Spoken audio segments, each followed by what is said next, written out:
Este es un mensaje del pastor John MacArthur, traducido y predicado en español para el mundo de habla hispana. Conocer a Dios y todo lo que Dios ha revelado acerca de sí mismo es la búsqueda más elevada de la vida. Proverbios 9:10 dice: el temor de Jehová es el principio de la sabiduría, y el conocimiento del santo es entendimiento. Un hombre nunca ni siquiera comienza a ser sabio hasta que él conoce a Dios, y un hombre nunca adquiere entendimiento alguno hasta que él tiene el conocimiento del santo. Conocer a Dios es la búsqueda más elevada de la vida de un hombre. En Juan capítulo 17 y en el versículo 3, nuestro Señor, en su oración sumo sacerdotal, hizo la afirmación de que Él había venido a dar vida eterna, y que la vida eterna era conocerte a ti, el único Dios verdadero. Conocer a Dios es la meta más elevada de la vida de un hombre. Para eso Jesús vino al mundo, para que pudiéramos conocer a Dios. Ese es un sinónimo para vida eterna. La gente con frecuencia pregunta qué es la vida eterna. Es simplemente conocer a Dios, conocerlo de manera íntima, participar de su naturaleza misma y vida. El hombre más sabio que jamás vivió recibió buenas instrucciones de un hombre que dio evidencia algunas veces de no ser muy sabio, y ese fue David dándole instrucción a Salomón. Algunas veces lo que David dijo fue muy sabio. En 1 de Crónicas, capítulo 28, versículo 9, David le dijo a su hijo: y tú, Salomón, hijo mío, conoce al Dios de tu padre, y sírvelo con un corazón perfecto y con una mente dispuesta. Buen consejo. Salomón, conoce a Dios. Y cuando tú lo conozcas, sírvelo con disposición, con un corazón perfecto, porque Jehová escudriña el corazón y entiende todos los pensamientos. Si lo buscas, Él será encontrado por ti, pero si lo dejas, Él te desechará para siempre. Pedro dijo: antes bien creced en la gracia y el conocimiento de nuestro Señor y Salvador Jesucristo. En 2 de Tesalonicenses 1:8 dice que el Señor vendrá en llama de fuego, tomando venganza en contra de aquellos que no conocen a Dios. Conocer a Dios, como puede ver, es la médula de la existencia. Conocer a Dios es la búsqueda más elevada de la vida. Conocer a Dios es todo, y después conocer todo lo que es revelado acerca de Él en las páginas de este libro. No solo conocer a Dios es la búsqueda más elevada del hombre, sino que conocer a Dios es el propósito más elevado de Dios. No solo Él quiere que lo conozcamos a Él, sino que Él coopera desde su lado. Dios desea que lo conozcamos. La Biblia es tan explícita acerca de esto. En Oseas capítulo 6, en otro contexto, en donde Dios mediante el profeta está reprendiendo a Israel por su hipocresía, siguieron con el sistema sacrificial con corazones que estaban totalmente alejados de Dios, y Él dice esto en Oseas 6:6, deseo misericordia y no sacrificio, y el conocimiento de Dios más que holocaustos. Más que cualquier otra cosa externa, Dios desea que lo conozcamos. Los hombres deben conocer a Dios, y Dios desea que los hombres lo conozcan a Él. Esto es el significado de la vida. En esto consiste la vida. Esta es nuestra búsqueda más elevada y el propósito más elevado para nosotros. Estaba tratando de pensar en una manera de ilustrarle de manera vívida a usted cuán importante es para Dios que lo conozcamos. Y me vino a la mente que el profeta Ezequiel busca revelar la gloria de Dios. En el primer capítulo de Ezequiel encontramos la visión de Dios.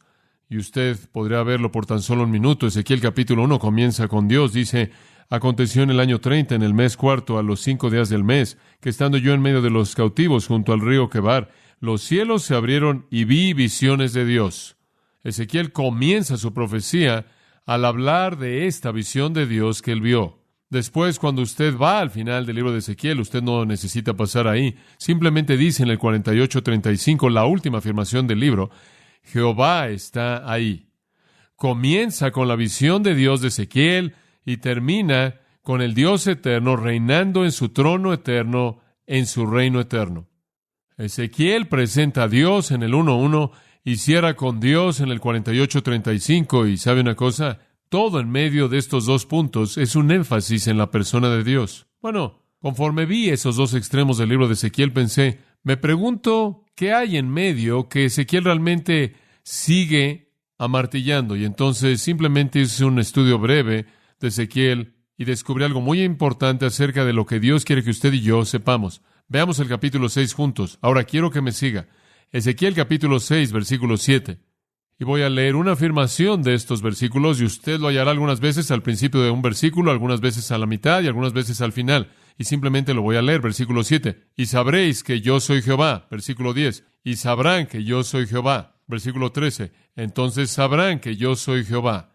Capítulo 7, versículo 4. Al final del versículo, sabréis que yo soy Jehová, versículo 9. Sabréis que yo soy Jehová.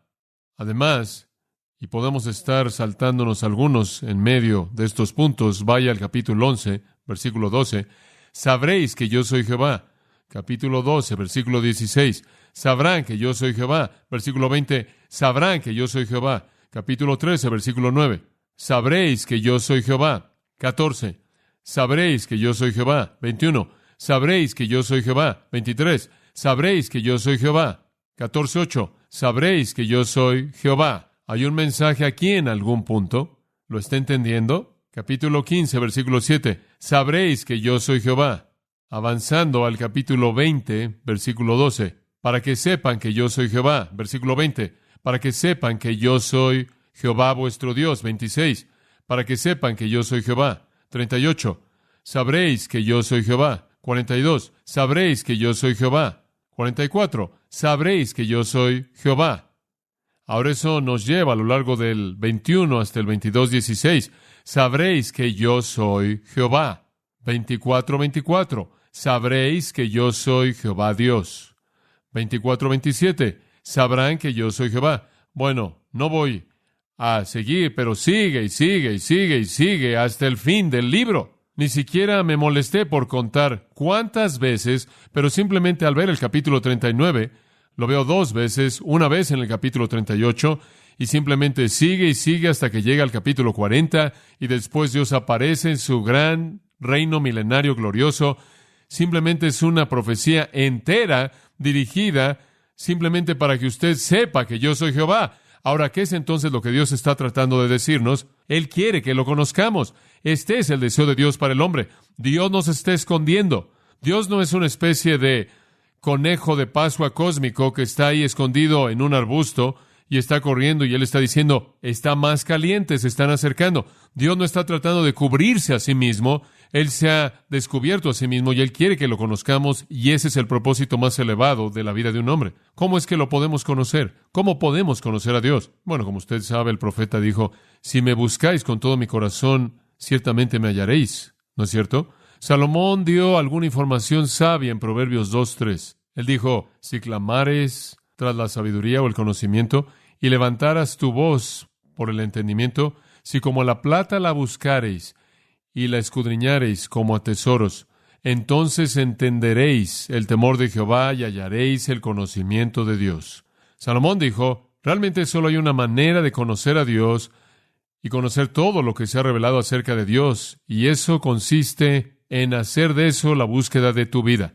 Si usted está buscando dinero, si está buscando éxito, si está buscando algo más, usted realmente no va a descubrir todo lo que hay por conocer acerca de Dios. Pero, él dice, hijo mío, si buscas a Dios como la plata y escudriñas y buscas a Dios como si buscaras un tesoro escondido, hallarás el conocimiento de Él. Dios quiere que lo conozcamos.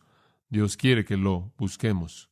Y esa es la razón por la que estamos haciendo este estudio pequeño, para que lo conozcamos mejor, para que yo le ayude a usted a conocerlo a Él mejor. Ahora entremos a nuestro bosquejo. Ya respondimos a las primeras 2 preguntas. ¿Es Él y quién es? Y estamos trabajando en la pregunta número 3. ¿Cómo es Él? ¿Cómo es Dios? Ahora dijimos que Dios es definido para nosotros en la Biblia en términos de ciertos atributos o características. Y la definición de un atributo es esta. Un atributo es algo que es verdad de Dios. Cualquier cosa que es verdad de Dios. Los únicos que podemos explicar son los que son revelados en las Escrituras. ¿Cuántos atributos le dije yo a usted que Dios tiene? ¿Se acuerda? ¿Cuántos? Un número infinito. Usted no puede contarlos. Solo hay algunos que han sido revelados aquí. Y de todos los que han sido revelados aquí, únicamente estamos seleccionando unos cuantos para entender mejor a Dios. Ahora, ¿qué es lo que ya hemos estudiado? Número 1, estudiamos que Dios era inmutable. Esto significa que Él no cambia y Él no puede cambiar. Dios nunca cambia. El segundo que estudiamos, Dios es omnipresente. Eso significa que Él está en todo lugar al mismo tiempo con conciencia total. El tercero que estudiamos, el último día del Señor, Dios es omnipotente. Eso significa que Él es todopoderoso. Él puede hacer lo que quiera con la misma facilidad con la que puede hacer cualquier otra cosa, y Él puede hacer lo que Él quiere hacer. Dios es incambiable, está en todo lugar, en todo momento, y es todopoderoso. Ahora, hoy quiero compartir con usted otros dos atributos acerca de la persona de Dios. El cuarto, Él es omnisciente. Eso simplemente significa que Él conoce todo. Dios conoce todo. Todo. En el Salmo 147:5, la Biblia dice, su entendimiento es infinito. Eso significa sin límites. Su entendimiento es infinito. Él no solo conoce lo que se puede conocer, Él conoce lo que no se puede conocer. 1 Timoteo 1:17 lo llama el único y sabio Dios. Judas 25 lo llama el único y sabio Dios. Romanos 16:27, Pablo lo llamó Dios el único sabio. Él no solo es sabio, Él no solo conoce todo, sino que Él es el único que conoce todo lo que Él conoce. Ahora, los ángeles conocen mucho, pero no conocen lo que Dios conoce. Y usted y yo conocemos algunas cosas, pero nadie conoce tanto como Dios. Sabiduría sin paralelos, infinita, y entendimiento y conocimiento. ¿Sabía usted que Dios nunca aprendió nada? Cuando usted ora, usted no dice, ahora Dios, quiero informarte acerca de mi suegra que está enferma. Oh, voy a escribir eso. No. No, usted no le dio a Él alguna información que Él necesitara. Él necesitaba saber que usted le preocupaba, y Él escoge operar a través de sus oraciones. Pero no hay sorpresas para Dios. Él nunca aprendió nada. ¿Quién le enseñaría? Isaías 40:13. ¿Quién ha enseñado al Espíritu de Jehová? ¿O le ha aconsejado y le ha enseñado? ¿Quién le enseñó a Dios? Claro que nadie. Romanos 11:34, Pablo dice, porque ¿quién ha conocido la mente del Señor o quién ha sido su consejero? Nadie. ¿Quién le enseñó a Dios? Nadie. Dios conoce todo. Ahora, cuando usted se detiene a pensar en esto, aquí estamos sentados, y la mayoría de nosotros conocemos y amamos al Señor Jesucristo, la mayoría de nosotros conocemos a Dios. ¿Alguna vez se ha detenido a darse cuenta de que el hecho más sorprendente de la omnisciencia de Dios es que Él nos conoce y todavía estamos aquí? Sí, eso es sorprendente. Dios conoce todo y aún así nos ama. Increíble. Cuando usted considera el atributo que voy a mencionar en un minuto, su santidad, Dios desprecia el pecado. Dios conoce todo y después trata de entender cómo es que usted entró a su presencia. Después va a terminar con otro atributo, amor. Dios conoce todo y aún así nos redime. Dice usted, ¿por qué? Isaías 48 nos explica todo a nosotros. Isaías 48:8. Él dice, sí, no oísteis, no me escucharon, no supieron. Desde ese tiempo vuestro oído no fue abierto, nunca me escucharon. Desde el principio mismo, cuando yo hice al hombre, ellos nunca escucharon, porque yo sabía que tú te conducirías de manera muy impía y fuiste llamado un transgresor desde el vientre. Dios dice, yo supe que fuiste un pecador desde el vientre mismo. Usted habla de cuándo es que una persona se convierte en una persona a los ojos de Dios. Es bastante claro en la Biblia, ya en el vientre. Por causa de mi nombre, contendré mi enojo, y para mi alabanza me refrenaré por ti. No te cortaré aquí, te he refinado, pero no con plata. Te he escogido en el horno de la aflicción. Por mi causa, inclusive por mi causa lo haré. Dios ve hacia abajo y conoce todo. Sabía que estabas putrefacto, echado a perder desde el principio. Sabía que eres un transgresor desde el vientre y odio el pecado. Pero te salvé de cualquier manera. ¿Por qué? No tanto por causa de ti, sino porque quise desplegarle al mundo otro de mis atributos. Y ese es el atributo del amor, y a los ángeles otro, el atributo de la sabiduría, por mi causa. La maravilla de maravillas para mí es que Dios conoce todo y aún así me ama. Nada está escondido de Dios. ¿Sabe usted que todo acerca de su cuerpo lo conoce Dios y los cabellos de su cabeza están contados? Para algunos de ustedes eso no es difícil. Todo acerca de usted Dios lo conoce. Dice usted, ¿por qué es que Dios se molestaría por contar su cabello? Él no tendrá que contarlo. Él lo conoce de manera intrínseca. Dios no está haciendo eso simplemente para probar un punto, ahí llevando un libro de registro de cabello. Todo lo que es, Él lo conoce. Y no tiene que aprenderlo o descubrirlo. Él lo conoce, Él conoce su cuerpo. Pero ¿quiere saber algo? Él conoce más allá de su cuerpo. Su cuerpo es transparente para Dios. En Apocalipsis 2:23, Él dice, yo soy el que escudriña la mente y el corazón. Su cuerpo no cubre nada. Él ve su corazón y su mente también como ve lo de afuera de usted. Las nubes, la oscuridad, la noche, no son diferentes para Él. La noche no es cortina alguna para Dios. En el Salmo 139:12 dice, la oscuridad no esconde de ti. Supongo que el hombre amó más las tinieblas que la luz porque sus obras fueron malas. Tiene que ver algo con el hecho de que la mayor parte del pecado, la mayoría del pecado, se conduce en lugares que están apenas con luz, pero ciertamente eso está en la luz brillante de la omnisciencia de Dios. La noche no esconde nada de Dios. El hablar en voz baja no hace que Dios no oiga nada. Salmo 139:4 dice: porque no está aún la palabra en mi boca, y aquí, oh Jehová, tú la sabes toda. Dios oye sus murmullos como si estuvieran a todo volumen. Dice usted, ¿qué hay acerca de mis pensamientos? Escuche, su mente no podrá concebir el pensamiento más sutil afuera del conocimiento de Dios. Isaías 66:18. Yo conozco sus pensamientos. Jesús en Juan capítulo 2 dio evidencia de que Él era Dios cuando Él dijo que nadie necesitaba decirle nada de lo que estaba en el corazón del hombre. Él sabía lo que estaba en el hombre. Cuando Jesús confrontó a Nicodemo, Nicodemo hizo una pregunta con su boca, otra en su mente, y Jesús respondió la que estaba en su mente, que Él nunca preguntó con sus labios. No hay un lugar secreto en su casa, o un lugar secreto en el mundo al que usted puede acudir que lo esconda usted de Dios. Mismo capítulo, Isaías 66, mismo versículo, conozco sus obras. Él sabe. Y escúcheme, todo lo que Él conoce es correcto, porque según Deuteronomio 32:4, Él es llamado un Dios de verdad. Es imposible que Él mienta. Él nunca ha cometido un error. Él no puede errar. Él conoce todo. Y Él conoce todo de manera correcta y veraz. Todo. Dice usted, bueno, pero ¿qué tal si estoy dependiendo de Oseas 13:12? Hombre, he hecho este versículo mi vida. Dice, la iniquidad de Efraín está ligada. Su pecado está escondido. Estoy dependiendo de ese. Estoy esperando que haya unas cuantas cosas que Él no conoce. Lo siento. Dice usted, bueno, ¿qué significa ese versículo? Yo sé que la gente dice, esto significa que Dios no conoce todo el pecado. Dios conoce todo. La Biblia presenta eso de manera clara. En todo lugar que usted lea acerca de la persona de Dios, es obvio que Él conoce todo. Dice usted, bueno, ¿qué significa ese versículo? Bueno, ciertamente no es una contradicción. Significa esto. La iniquidad de Efraín está ligada. Su pecado está escondido. Esto es, por el momento, su pecado está colocado a un lado para un día futuro de juicio. Es un plan en el que Dios aparta algo. Peca ahora, paga después. Es correcto. ¿Sabe una cosa? Usted lo ve, algunas veces las personas piadosas parecen estar más bajo estrés que los impíos, ¿verdad? Porque es que algunas veces los impíos prosperan. No siempre prosperarán. Quizás como Efraín, su pecado por el momento está escondido. Está apartado para el día del juicio que vendrá en el futuro.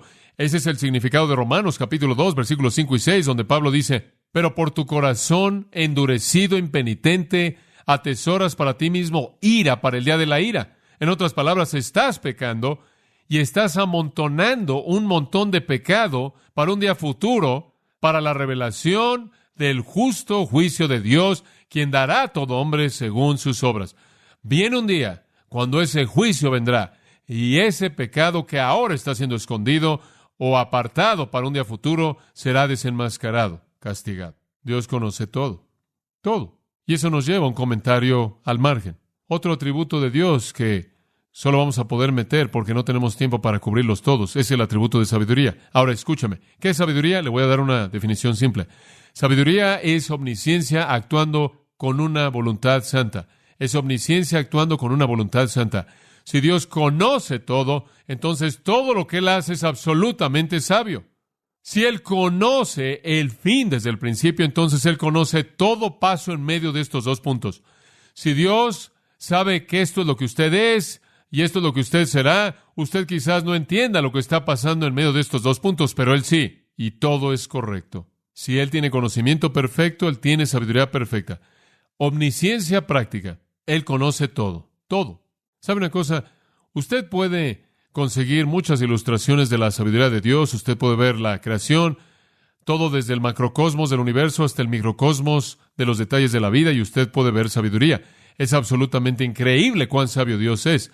Sorprendente su sabiduría. ¿Puede usted imaginar cómo Dios coloca y constituye un universo entero, las partes componentes del cual van más allá de la capacidad de los números, y que todo opera en armonía con lo demás para producir exactamente lo que Dios quiere? Increíble.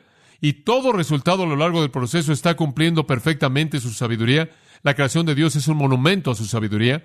Salmo 104:24 dice, oh Jehová, cuán innumerables son tus obras, en sabiduría las has hecho todas. La sabiduría de Dios, vemos cómo todo opera junto, según Efesios 1:11, según el consejo de su voluntad. Y después usted tiene que estar de acuerdo con que la redención es un acto de sabiduría. Dios tomó a los que no eran poderosos y no eran nobles y no eran inteligentes y los hizo su pueblo, y confundió a los poderosos y confundió a los sabios y confundió a los nobles del mundo. Estudiamos eso en 1 Corintios 1. Y después Dios toma a la iglesia, según Efesios 3:10, la despliega delante de los ángeles para que los ángeles puedan ver cuán sabio es Él. La sabiduría de Dios, amigos míos, es vista en la redención de aquellos de nosotros que somos su iglesia. Dios es sabio, Dios conoce todo. ¿Cuáles son las lecciones prácticas de esto? Permítame dárselas. ¿Qué es lo práctico para un cristiano en primer lugar? ¿Qué hace esto para mí, saber que Dios es sabio y conoce todo? Número 1, es un gran consuelo para mí saber que Él conoce todo. Dice usted, ¿por qué? Bueno, en primer lugar, es bueno saber que Él me conoce. Él tendría que conocer todo para conocerme a mí. No soy tan importante en el universo. ¿Alguna vez se ha preguntado, me pregunto si Él sabe que estoy aquí? Me imagino que hay algunas personas que simplemente están ahí en el mundo y no son muy famosos ni nada, y de vez en cuando dicen, me pregunto si realmente sabe que existo. No hago mucho ruido ni nada. ¿Sabe una cosa? Hubieron algunas personas así en el tiempo de Malaquías. Dios realmente estaba exhalando juicio en contra del pueblo, y Malaquías era el profeta que estaba predicando contra ellos, y hubo un grupo de personas insignificantes que se reunieron y estaban tambaleando y estaban diciendo, ¿sabes una cosa? Podríamos terminar ahogados en este juicio. Dios podría olvidarse y podría comenzar a destrozar a todo el mundo. Me pregunto si nos recuerda. Y en Malaquías 3:16 dice, entonces los que temieron a Jehová hablaron con frecuencia uno a otro. Estaban hablando mucho. Hombre, ¿sabes una cosa? Esto está empeorando. Me pregunto si Dios sabe que estamos aquí. Y Jehová oyó, y el libro de la memoria fue escrito delante de él para aquellos que temieron a Jehová y pensaron en su nombre. Y serán míos, dijo Jehová, en el día cuando yo haga mis joyas, y los libraré como un hombre libra a su propio hijo que lo sirve. Dios tiene un libro, amigos míos, y a Él no se le olvida quién pertenece a ese libro. ¿No es bueno saber eso? Me da gusto que Él conoce todo. Él conoce a John MacArthur y Él sabe que yo conozco a Jesucristo, y entonces Él sabe que yo pertenezco al libro. De hecho, Él lo supo hace tanto tiempo atrás que me escribió antes de que el mundo comenzara. Es un consuelo para mí saber que Dios conoce todo. Saber que no hay nada absolutamente fuera del conocimiento de Dios. Él me conoce a mí y Él sabe que yo le pertenezco a Él. Eso es un consuelo. En el Salmo 56, versículo 8, me encanta esto. Tú contaste mis salidas, tú colocaste mis lágrimas en tu botella o en tu redoma. Podrá ser una afirmación en lugar de una pregunta. Tú colocas mis lágrimas en tu botella. ¿Sabe una cosa? En el Oriente, cuando los que lloraban venían, eso era algo que se hacía por costumbre. Todo el mundo llora. Algunos de los que lloraban metían sus lágrimas en una botella. Usted le pagaba a los que lloraban. Supongo que era una manera en la que usted probaba que había cumplido con su trabajo. Y entregaba una botella de lágrimas y recibía su dinero. Pero tenían gente que venía y lloraba. Y se aseguraban de que sus lágrimas cayeran en una botella y las dejaban ahí como una pequeña muestra. David dice que Dios hace que las lágrimas de David caigan en la botella de Dios. Dios se acuerda de mis lágrimas. Dios no solo me conoce a mí, sino que Él conoce mis lágrimas.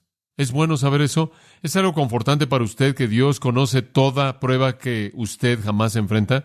¿Que Dios mete sus lágrimas en su botella? Él debe tener una botella muy grande. Quizás Él simplemente llena el océano con ellas y esa es la razón por la que está salado, no lo sé. Dios mete las lágrimas de usted en su botella. Eso significa para mí que Dios se preocupa por mí. Me da gusto saber eso. En Mateo capítulo 6, Dios no solo conoce mis ansiedades y mi dolor, no solo conoce quién soy yo, sino que Él conoce todas mis necesidades. En Mateo 6:25, no os afanéis por vuestra vida, qué comeréis o qué beberéis o qué vestiréis. ¿No es la vida más que el alimento y el cuerpo más que el vestido? Mirad las aves del cielo, no siembran, ni cosechan, ni recogen, pero vuestro Padre Celestial las alimenta. ¿No valéis vosotros más que ellas? ¿Son mejor ustedes que las aves? ¿Y quién de vosotros, por mucho que se afane, podrá añadir a su estatura un cubo? No tiene sentido preocuparse. Usted no puede ayudarse con eso de cualquier manera. ¿Y por qué os afanáis por el vestido? Mirad los lirios del campo, cómo crecen. No trabajan, ni hilan. Pero yo os digo que ni Salomón en toda su gloria se vistió como uno de ellos. Y si Dios viste la hierba del campo, que es hoy y mañana es arrojada al horno, ¿no os vestirá mucho más a vosotros, hombres de poca fe? No os afanéis diciendo, ¿qué comeremos o qué beberemos o qué vestiremos? Porque los gentiles buscan todas estas cosas, pero vuestro Padre Celestial sabe que tenéis necesidad de estas cosas. Mas buscad primeramente el reino de Dios y su justicia, y ¿qué? Y todas estas cosas os serán añadidas. Mi Padre me conoce y mi nombre está en su libro. Mi Padre conoce mis lágrimas y mi Padre conoce mis necesidades y Él las cubre todas. Yo soy mejor que un ave. Yo soy más importante que un lirio. Los lirios son bonitos, las aves están bien. Y yo soy mejor que la hierba que está aquí hoy y ya no está mañana, porque Dios cuida de mí. Es un consuelo saber que Dios conoce todo. Él me conoce mis ansiedades, mis pruebas, mis lágrimas, mis necesidades. Y escuche, en medio de todo eso, Él nunca, jamás comete un error, jamás. Escúcheme, si Dios tiene una cantidad infinita de atributos y un conocimiento infinito, y usted no entiende algo, no diga que Dios cometió un error, simplemente reconozca que usted no conoce mucho. No lo atribuya a la torpeza de Dios, atribúyala a la suya. Dios no comete errores. Además, para el cristiano, la omnisciencia significa consuelo. En segundo lugar, creo que significa confianza.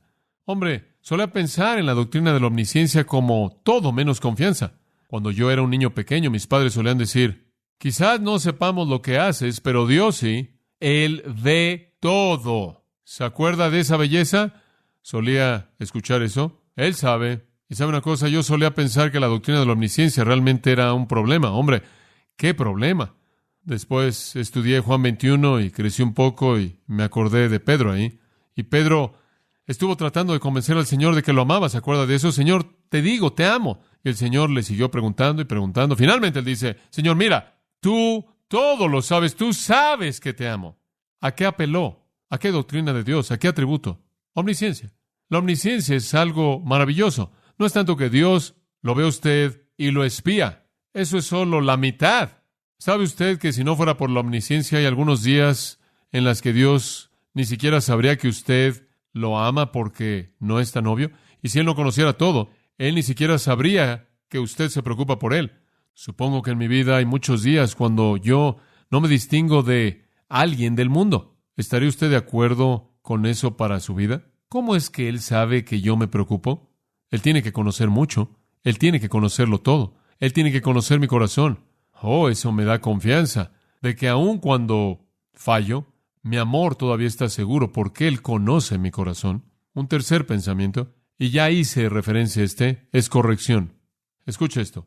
Si usted supiera que Dios no conociera todo, ¿qué haría usted que no hace ahora?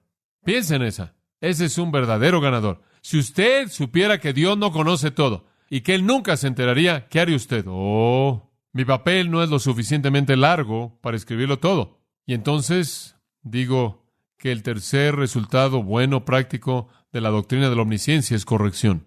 Dios es un maestro quien nunca deja el salón. Sin embargo, siempre es con amor, ¿no es cierto? Él conoce todo.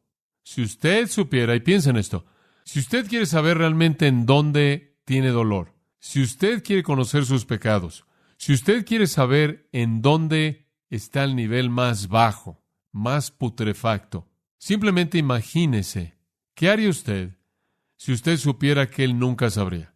Y usted se va a encontrar ahí, pero Él sabe. Y como le dije la última vez, debido a que Él está en todo lugar, todo pecado que usted comete es como si usted entrara a gatas a la sala del trono de Dios, se acercara hasta los pies del trono y lo hiciera ahí en su cara, en la cara de Dios. Pero el Nuevo Testamento nos dice que en algún punto vamos a dar cuentas por todas las cosas que hemos hecho en el cuerpo, 2 Corintios 5. Y también nos dice en 1 Corintios 4:5 que ese día va a traer a la luz las cosas escondidas de la oscuridad. Dios conoce todo, todos nuestros caminos, pensamientos, actitudes, todo.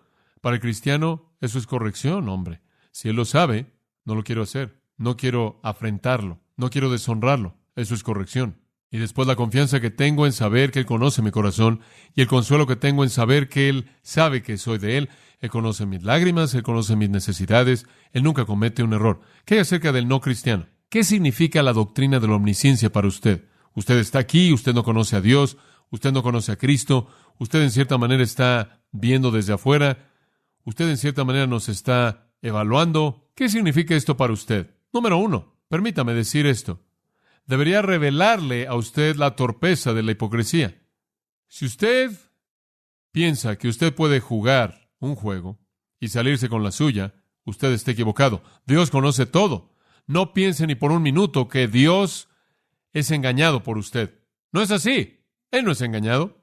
Su hipocresía es desenmascarada de manera total cuando Jesús en el Sermón del Monte confrontó a Israel. Él simplemente los desnudó, ¿no es cierto? Él simplemente les arrancó las marcas. Hipócritas. Y estaban buscando un lugar en donde esconderse, créame, para cuando terminó con ellos. Escuche Eclesiastés, una palabra de sabiduría de Eclesiastés 12:14. Dice esto: porque Dios traerá toda obra a juicio, con toda cosa secreta, sea buena o mala. Escuche, Dios no es engañado por la rutina de usted.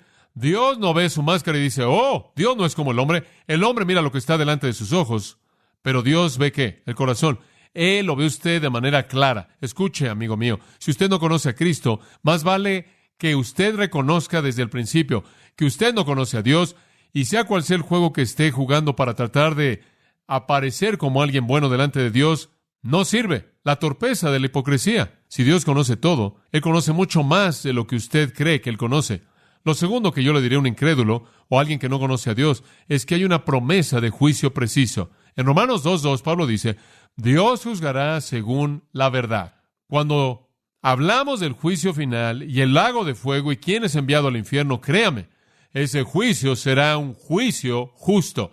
Dios juzgará en base a la verdad, porque Él tiene conocimiento absoluto de la verdad. Y nadie engaña a Dios. En Jeremías 16:17, el profeta dijo, sus iniquidades no están escondidas de mis ojos.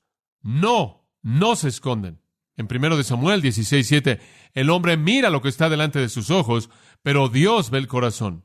El juicio será conforme a la verdad, y no hay manera de esconderlo de Dios. Él sabe si usted es un pecador, Él sabe si usted no es perdonado, Él sabe si su iglesianismo fue el único que tuvo, Él sabe si sus buenas obras fueron lo único en lo que usted dependió, Él sabe si su nombre está en el libro, Él sabe si usted se ha arrepentido y ha venido a Cristo. Él lo sabe todo.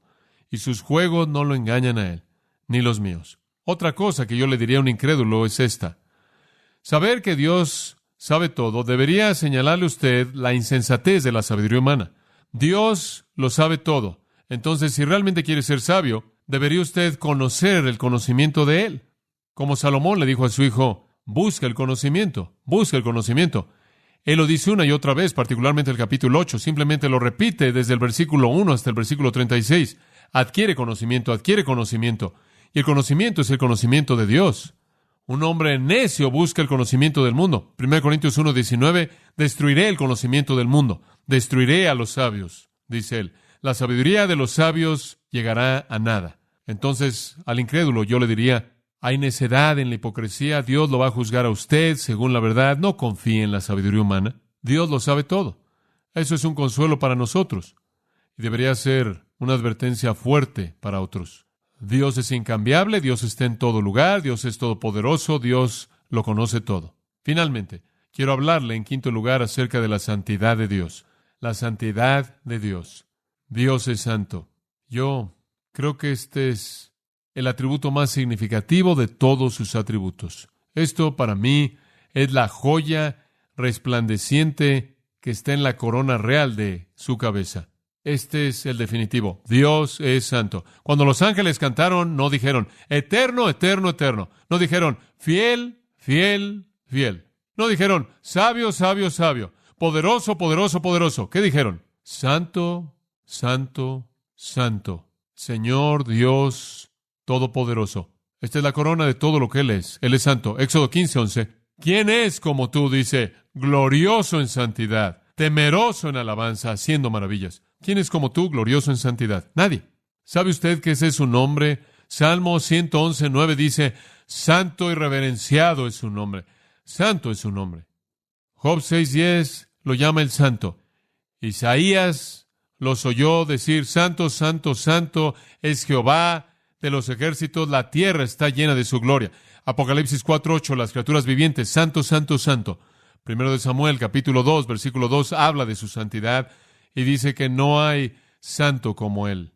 Dios es santo, y no conozco otra manera de llegar a la santidad de Dios más que compararla con el pecado. Yo diría que en la Biblia, por lo menos en mi mente, probablemente el pasaje más revelador acerca de la santidad de Dios es el 6º capítulo de Isaías. Y no necesita pasar ahí. Permítame tan solo mencionárselo. Isaías dice: en el año que murió el rey Usías, vi yo al Señor sentado sobre un trono alto y sublime, y sus faldas llenaban el templo. Él tuvo una visión de Dios. Y él dijo: por encima de él había serafines, cada uno tenía 6 alas, con 2 cubrían sus rostros, con 2 cubrían sus pies, y con 2 volaban. Y uno de esos ángeles, recuerde usted, tomó un carbón del altar y tocó la lengua de Isaías. Pero antes de todo eso, ¿cuál realmente es el punto en ese pasaje? Isaías dice: vi a Jehová y clamé: ¡ay de mí que soy muerto! Porque siendo hombre inmundo de labios, mis ojos han visto al Rey. Él fue absolutamente despedazado hasta lo más profundo de su ser. Él se sacudió de manera violenta. Él se estaba despedazando de manera violenta. ¿Por qué? Porque él había visto la santidad de Dios, y al ver la santidad de Dios, él fue sacudido hasta lo más profundo de su ser por su propia pecaminosidad. ¿Lo ve? Y quiero decirle algo. No es sino hasta que un hombre entiende la santidad de Dios que eso nunca sucederá sin una comparación con su propio pecado. No es sino hasta que usted entiende su propio pecado que usted llegará a conocer la santidad de Dios. Los dos van de la mano. Usted no puede conocer su pecado hasta que usted conoce su santidad, y usted no puede conocer su santidad hasta que usted ve su pecado. Isaías vio a Dios levantado y después se vio a sí mismo, y él simplemente derramó su corazón diciendo: ¡ay de mí! Estoy destruido. Estoy acabado. Entre usted y Dios hay un espacio absoluto de santidad e impiedad. Usted es impío, Él es santo. Y usted debería estar, y yo debería estar, simplemente, absolutamente sacudido hasta lo más profundo de nuestro ser cuando nos vemos en comparación con Él. Dios es santo. Ahora escúcheme. Dios no se conforma con un estándar santo. Él es el estándar. Él es absolutamente santo. Él nunca hace algo malo. Él nunca erra, Él nunca emite un juicio equivocado, Él nunca comete un error, Él nunca hace algo en su vida que no sea lo que debe suceder de manera correcta en su vida, ni tiene Él tampoco un fin correcto en mente. Siempre Él hace lo que es correcto, y no hay grados en su santidad. Él es absoluta, infinitamente santo. Y debido a que, como puede ver, Dios es santo, esa es su condición para cualquier persona que quiere existir en su presencia. Cuando los ángeles pecaron, ¿qué les hizo Él a ellos? Inmediatamente, ¿qué? Los expulsó y preparó un lugar para ellos separado de su presencia. Cuando los hombres escogen no venir a Dios, cuando escogen rechazar a Jesucristo, ¿qué les sucede a ellos en últimas? Son enviados al mismo lugar preparado para el diablo y sus ángeles, fuera de la presencia de Dios. ¿Por qué? Porque para estar en la presencia de Dios, en su universo, usted debe ser, ¿qué? Santo. Dice usted: pero John, ¿cómo es que yo puedo ser santo? Usted puede ser por la fe en el Señor Jesucristo. Como puede ver, es mediante Cristo que Dios nos da la santidad de Cristo y nos ve santos posicionalmente. Dios nos hizo santos en Cristo. A los Corintios, el apóstol Pablo dijo: ahora ustedes son santos, ahora han sido santificados en Cristo. Además, pensando en esto, la única manera de entender la santidad de Dios es en contraste. Tenemos que ver su odio hacia el pecado. No nada más podemos entender su santidad independientemente de su odio hacia el pecado, porque tenemos que tomarlo del lado del pecado, porque eso es lo que entendemos también. Dios desprecia el pecado, simplemente lo odia. En Habacuc 1:13 dice: tú eres muy limpio de ojos para ver la iniquidad y no puedes ver la maldad. Dios no puede tolerar el pecado, Él no puede tolerar la maldad. Él está totalmente distante de Él, no puede entrar a su presencia, no puede morar con Él. Cuando la pecaminosidad de Sennacherib fue exagerada, usted se acuerda, dijo el Espíritu Santo: has levantado tus ojos a lo alto, inclusive contra el Señor, el Santo de Israel. Como puede ver, el pecado de Sennacherib fue evidente debido a la santidad de Dios. Cuando los egipcios malos fueron ahogados, en Éxodo 15, ¿sabe usted lo que los ahogó? Algunos dicen el poder de Dios. No, realmente no. Escuche Éxodo 15. El mar los cubrió, se hundieron como plomo en las aguas. Después esto: ¿quién es como tú, oh Señor glorioso en santidad? ¿Sabe usted por qué se ahogaron? No por el poder de Dios, sino por la santidad de Dios. Él no podía tolerar su maldad. La santidad de Dios es mejor vista en su odio hacia el pecado. En Amós capítulo 5, algunas palabras fuertes: odio, desprecio tus días festivos. No me deleitaré en tus asambleas solemnes. Aunque me ofrezcas holocaustos y ofrendas de alimento, no las aceptaré, ni consideraré las ofrendas de paz de tus animales engordados. Quita de mí el ruido de tus canciones, no oiré la melodía de tus arpas. Dios ama todas esas cosas. porque Él instituyó todas ellas. Pero cuando ese tipo de obras, aunque esas obras estuvieron bien, salen de corazones impuros, Dios las odia. Dios no quiere que la gente haga cosas correctas con actitudes incorrectas. Dios dice, lo odio, deténganse. El pecado es el objeto de su desagrado. Dios ama la santidad. En el Salmo 11, versículo 7, dice esto: porque el Señor justo amó la justicia. Qué hermosa afirmación. Dios ama la santidad. Ahora, la santidad de Dios la hemos visto desde un punto de vista negativo, su odio hacia el pecado. Lo que es sorprendente aquí, no obstante, y usted tiene que meterlo aquí, es el amor de Dios. Aunque Él es santo y odia el pecado de manera absoluta, y aunque, como le acabo de mencionar hace un momento, Él es omnisciente y conoce todo, ¿no es sorprendente que Él lo redimió a usted? Es sorprendente que Él me conoce y Él desprecia mi pecado, sin embargo me amó. Ahí es en donde el amor entra, como puede ver. La santidad de Dios, la omnisciencia de Dios y el amor de Dios, todos actúan por igual. ¡Qué reconocimiento tan fantástico!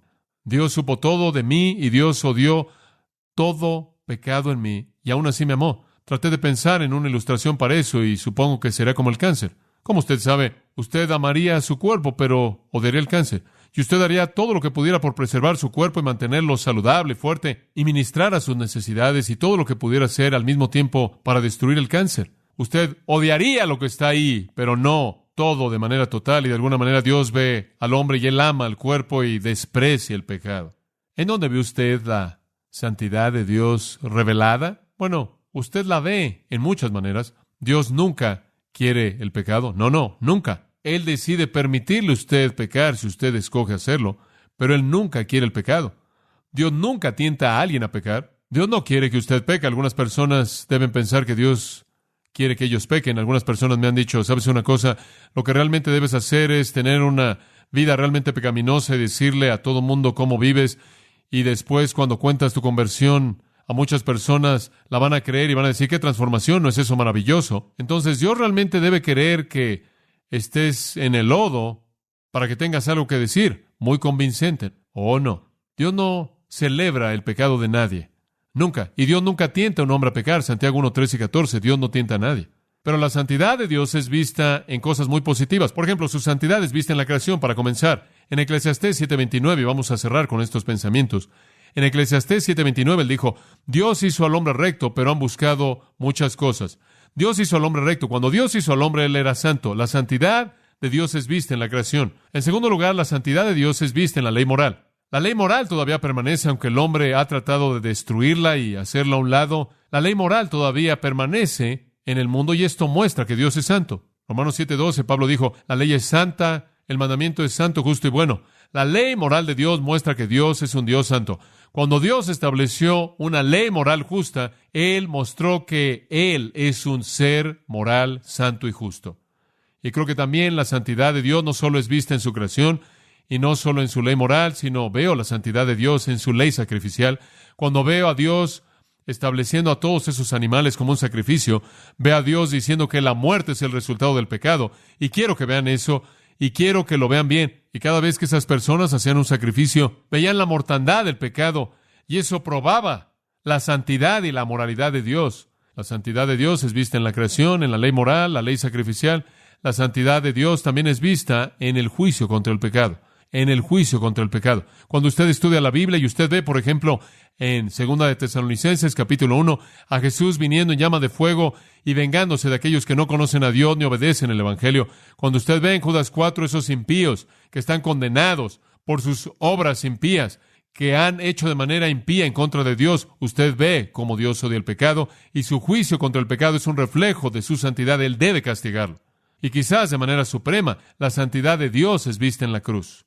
Sí, la santidad de Dios es vista en la cruz. Usted dice, pero ahí es donde todo el pecado estuvo sobre Él. Sí, y esa es la ilustración más grande de su santidad. Escúcheme, Dios fue tan santo que Él pagó el precio absolutamente supremo que era necesario para satisfacer su santidad. En Hebreos, capítulo 9, versículo 26, lo pasamos por alto, pero es una afirmación sorprendente. Escuche lo que dice. Porque Él entonces, de otra manera, le hubiera sido necesario padecer muchas veces desde el principio del mundo. En otras palabras, si fue un sistema sacrificial, Cristo tendría que haber muerto una y otra vez. Pero escuche, pero ahora, en la consumación de los siglos, Se presentó una vez para siempre por el sacrificio ¿de quién? De sí mismo. La santidad de Dios fue tan infinita que Él tuvo que pagar el precio supremo de que Él mismo muriera, llevando el pecado, porque el precio tenía que ser pagado aun si le costaba su propia vida. Eso es santidad. Su santidad es vista en la muerte de Cristo. La santidad de Dios demandó pago, aun si Él mismo tenía que pagarla. Aun si Él mismo tenía que pagarlo. Él es santo. Santo. ¿Cuáles son las lecciones prácticas de la santidad? Para el no cristiano, simplemente esto. La santidad de Dios demanda santidad en tu vida. Y es solo mediante Jesucristo. En Efesios 4 habla de vestirse del nuevo hombre, renovado en santidad. Dios quiere que usted sea santo, y la única manera en la que usted jamás llegará a ser santo es estar en Cristo y tener su justicia dada a usted. Por otro lado, si usted no es cristiano y usted rechaza la santidad de Dios ofrecida a usted en Jesucristo, entonces otro atributo de Dios entra en operación. Y ese atributo es llamado justicia. Si usted rechaza a Dios, entonces recibirá lo que usted merece. Eso es justicia. Y Dios es justo. Y para el impenitente, su santidad demanda justicia. ¿Qué hay acerca del cristiano? ¿Qué significa la santidad para un cristiano? ¿Cuál es la idea práctica de la santidad de Dios en mi vida? Simplemente es afirmada en 1 de Pedro. Y quiero que escuche, capítulo 1, versículo 15. Como aquel que os llamó es santo, sed también vosotros santos en toda vuestra manera de vivir. Porque escrito está, sed santos porque yo soy santo. Si Dios es santo, ¿qué quiere de nosotros? Santidad. Ahora escúchame, Él nos hizo santos posicionalmente. Posicionalmente en Cristo somos santos. Pero Él quiere que nuestras vidas prácticas encajen con nuestra posición. Él quiere que vivamos de manera santa. No solo que seamos santos posicionalmente, sino que vivamos vidas santas. Porque cuando somos santos, eso nos distingue del mundo. Eso le hace saber al mundo que hay una diferencia. Esta es la razón por la que en 2 Timoteo 2:19 él dice, apártese de iniquidad todo aquel que invoque el nombre del Señor. Si usted va a nombrar el nombre, entonces viva la vida. Deje que el mundo sepa que hay una diferencia. Le voy a decir algo más. La santidad en su vida le da a usted confianza delante de Dios. Si usted es un cristiano y está viviendo una vida santa, usted está enfrentando el pecado, usted está haciendo cosas piadosas y cosas santas, usted está viviendo una vida recta, entonces usted va a tener una confianza delante de Dios. Escuche usted esta ilustración hermosa de Job 22, y simplemente se la voy a leer. Escuche. Si os volvéis al Todopoderoso, seréis edificado. Quitarás la iniquidad muy lejos de tus tiendas. Escuche, usted va a regresar a Dios y va a enderezar las cosas. Lo primero que tiene que hacer antes de que regrese ahí es quitar el pecado. Versículo 26, escuche. Entonces te deleitarás en el Todopoderoso y levantarás tu rostro a Dios. Usted no puede ir a Dios y levantar su rostro y deleitarse en Él cuando hay pecado en su vida. ¿Alguna vez ha experimentado eso? ¿Descubrió en su vida lo que yo he descubierto, que cuando hay pecado en mi vida, yo tengo dificultad orando? Job 22 dice, encárgate de tu pecado y podrás levantar tu rostro hacia el rostro de Dios, sin culpabilidad. Escuche, la santidad nos distingue del mundo. La santidad nos da confianza, la santidad nos da paz. No hay paz para el impío. Isaías 57:21 dice, santidad, Dios quiere que seamos santos, aun si Él tiene que disciplinarnos. Según Hebreos 12:10, Él nos va a disciplinar para hacernos santos. ¿Qué debe hacer un cristiano? Bueno, quizás lo que David hizo en el Salmo 51, asegúrese de orar por un corazón limpio, y después, según Proverbios 13:20, camine con gente limpia. Sed santos como yo soy santo.